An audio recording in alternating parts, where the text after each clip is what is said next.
स्वागत है आपका हमारे YouTube चैनल पे। दोस्तों, आज मैं आपके लिए जो वशीकरण लेके आई हूँ वो इतना सरल और इतना प्रचंड है कि आप सोचेंगे क्या सिर्फ ऐसे भी वशीकरण हो सकता है? इतना सरल, बिना किसी सामग्री से, सिर्फ एक मंत्र के माध्यम से।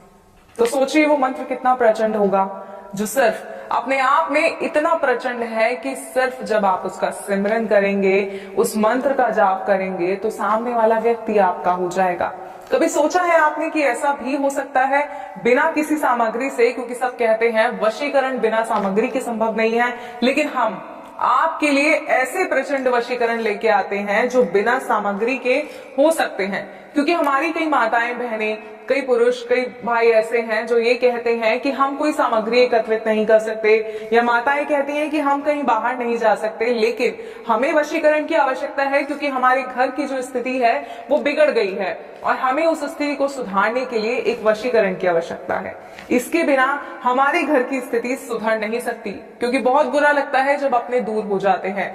घर में तो साथ रहते हैं, लेकिन दिलों में दूरियां बहुत ज्यादा बढ़ जाती हैं।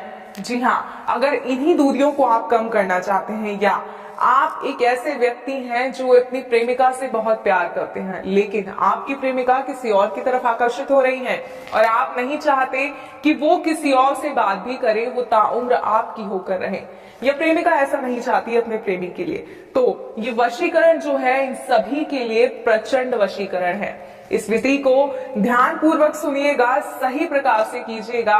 और एक और मेरी खास बात कि किसी भी गलत मंशा से वशीकरण का प्रयोग नहीं कीजिएगा।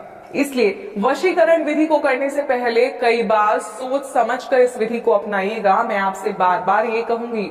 और वशीकरण का एक सबसे पहला नियम है कि जब आप वशीकरण कर रहे हो तो कोई आपको देखे ना। जी हाँ, कोई व्यक्ति आपके आसपास ना हो, आप अकेले हो, एक ऐसे स्थान पर हो जहां आप अकेले हो, एकाग्रचित हो, तभी आप जो है इस विधि को कर पाएंगे, इस विधि का असर पूर्ण रूप से हो पाएगा। तो आइए समय ना बर्बाद करते हुए मैं आपको बताती हूँ कि सिर्फ एक मंत्र के माध्यम से कैसे आप किसी को अपने वश में कर सकते हैं। दोस्तों, पूरा दिन व्यतीत करने के बाद शाम को, रात को, जब आप रात्रि में सोने जाते हैं तो उस समय इस विधि को करना है। और करना कैसे है आइए बताते हैं।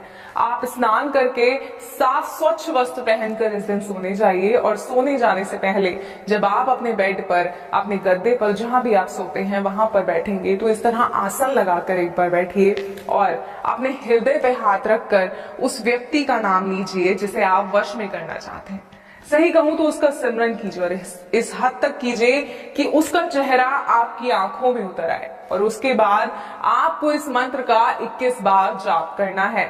जैसे ही आप इस मंत्र का जाप करेंगे उसके बाद आप सो जाएंगे। सुबह जब आप उठेंगे तो आप देखेंगे कि वो व्यक्ति किस तरह पागल हो रहा है आपसे बात करने के लिए, किस तरह सिर्फ और सिर्फ आपकी सुनना चाहता है। अगर कोई माता है तो उनका बेटा सिर्फ उनकी आज्ञा मानेगा, किसी और की नहीं सुनेगा। अगर कोई पत्नी है तो उसका पति इस तरह उसके आसपास घूमेगा कि बस उसके सिवा दुनिया में कोई और है ही नहीं। अगर आप चाहते हैं ऐसा तो इस मंत्र को ध्यान पूर्वक सुनिए। और मंत्र है ओम नमो भगवते त्रिलोकचन मम वश्यम करु करु स्वाहा। एक बार और मंत्र बताती हूँ, ध्यान से सुनिएगा। ओम नमो भगवते त्रिलोकचन मम वश्यम करु करु स्वाहा। इस मंत्र का 21 बार जाप करना है। व्यक्ति का नाम लेना है। बात बहुत ध्यान से सुनिएगा कि हृदय पे हाथ रखकर ये पूरी विधि करनी है। कोई आपको देखेगा, इस बात का भी ध्यान करना है। और ये मंत्र आपको 7 दिन तक करना है, और 3 दिन के अंदर अंदर वो सदस्य आपके वश में हो जाएगा। लेकिन विधि को पूरा जरूर कीजिएगा। अगर वशीकरण समझने में कोई समस्या आ रही है तो आप स्क्रीन पे दिए गए नंबर पर कॉल